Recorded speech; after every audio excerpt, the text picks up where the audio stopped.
Hi friends, welcome back to my channel Queen's Kaivannam Tamil.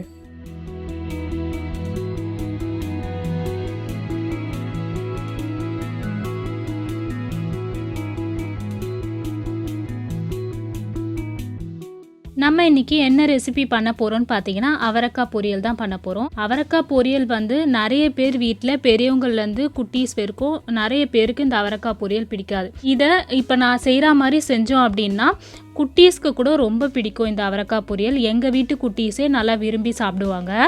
இப்ப வாங்க எப்படி செய்யறதுன்னு பார்க்கலாம். அவரைக்காவை நாரெல்லாம் எடுத்துட்டு இந்த மாதிரி ஃபைனாக சாப் பண்ணி வச்சுருக்கேன். அதே மாதிரி ஒரு பெரிய வெங்காயம், நல்லா ஒரு பெரிய வெங்காயத்தை ஃபைனாக சாப் பண்ணி வச்சுருக்கேன். 5-6 பல்லு அளவு பூண்டை தோலை உரிச்சிட்டு தட்டி வச்சுருக்கேன். கொஞ்சமாக கருவேப்பிலை.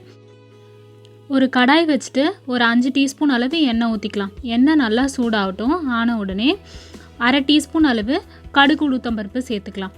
கடுகு உளுத்தம்பருப்பு நல்லா பொரிஞ்சு வந்த உடனே நம்ம ஃபைனாக சாப் பண்ணி வச்சுருக்க வெங்காயம், பூண்டு, கொஞ்சமாக கருவேப்பிலை இதை சேர்த்து நல்லா வதக்கிக்கலாம்.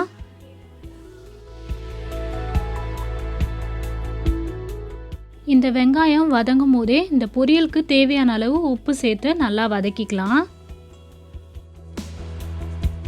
வெங்காயம் லைட்டாக அந்த பிங்க் கலரில் வதங்கி இருக்கு இல்லையா, இந்த ஸ்டேஜில் நம்ம ஃபைனாக சாப் பண்ணி வச்சுருக்க அவரைக்காவை சேர்த்து வதக்கிக்கலாம்.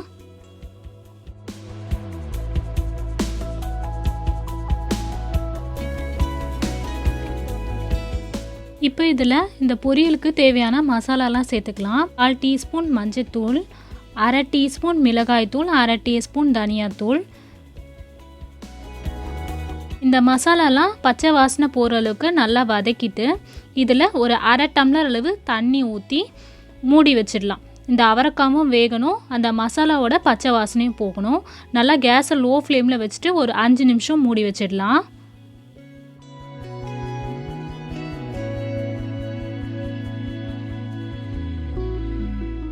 ஓப்பன் பண்ணி பார்க்கலாம். அவரைக்காய் வந்து வெந்துட்டுருக்கோம். 5 நிமிஷத்துலேயே அவரைக்காய் வெந்துடும்.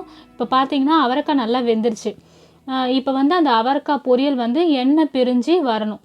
திருப்பியும் கேஸை நல்லாவே லோ ஃப்ளேம்லேயே இருக்கட்டும். லோ ஃப்ளேமில் வச்சுட்டு 5 நிமிஷத்துக்கு ஓப்பன்லேயே வச்சு நம்ம நல்லா வதக்கி விடலாம். இதை அந்த பொரியல்லேருந்து நல்லா எண்ணெய் பிரிஞ்சு வந்து நல்லா வதங்கி வந்திருக்கு பார்த்தீங்களா. இந்த ஸ்டேஜில் ஒரு சின்ன கப் அளவு தேங்காய் துருவல் சேர்த்து நல்லா மிக்ஸ் பண்ணிவிட்டு கேஸ் ஆஃப் பண்ணிடலாம்.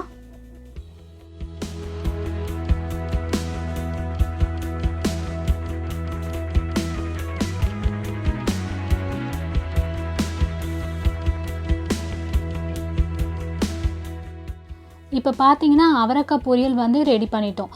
இது பார்த்தீங்கன்னா இந்த வெங்காயம், பூண்டு, அவரைக்காய், இந்த தேங்காய் இது எல்லாமே சேரும்போது அது ஒரு டிஃப்ரெண்ட்டான டேஸ்ட்டில் இருக்கும்.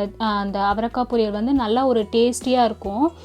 அவங்கவுங்க விருப்பத்துக்கு ஏற்ற மாதிரி அந்த தேங்காய் துருவல் வந்து அதிகமாக போட்டுக்கிறதோ இல்லை கம்மியாக போட்டுக்கிறதோ போட்டுக்கலாம். ஆனால் அந்த தேங்காய் துருவல் போட்டு செய்யும் போது அது ஒரு டிஃப்ரெண்ட்டான டேஸ்ட்டில் நல்லாவே சூப்பராக இருக்கும். நீங்கள் வந்து இதே மாதிரி ட்ரை பண்ணி பாருங்கள். ட்ரை பண்ணிவிட்டு எங்களுக்கு கமெண்ட் பண்ணுங்கள். இந்த வீடியோ உங்களுக்கு பிடிச்சிருக்கு, யூஸ்ஃபுல்லாக இருந்துச்சு அப்படின்னா இந்த வீடியோக்கு ஒரு லைக் பண்ணுங்கள், உங்கள் ஃப்ரெண்ட்ஸ் கூட ஷேர் பண்ணுங்கள். இப்போ தான் எங்கள் சேனலை புதுசாக பார்க்குறீங்க அப்படின்னா கீழே இருக்க சப்ஸ்கிரைப் பட்டன் ப்ரெஸ் பண்ணிவிட்டு பக்கத்தில் இருக்க பெல் பட்டன் ப்ரெஸ் பண்ணிக்கோங்க. அப்போ தான் நாங்கள் ரெகுலராக போடுற வீடியோஸ் உங்களுக்கு நோட்டிஃபிகேஷனாக கிடைக்கும். தேங்க்யூ. பாய் பாய்.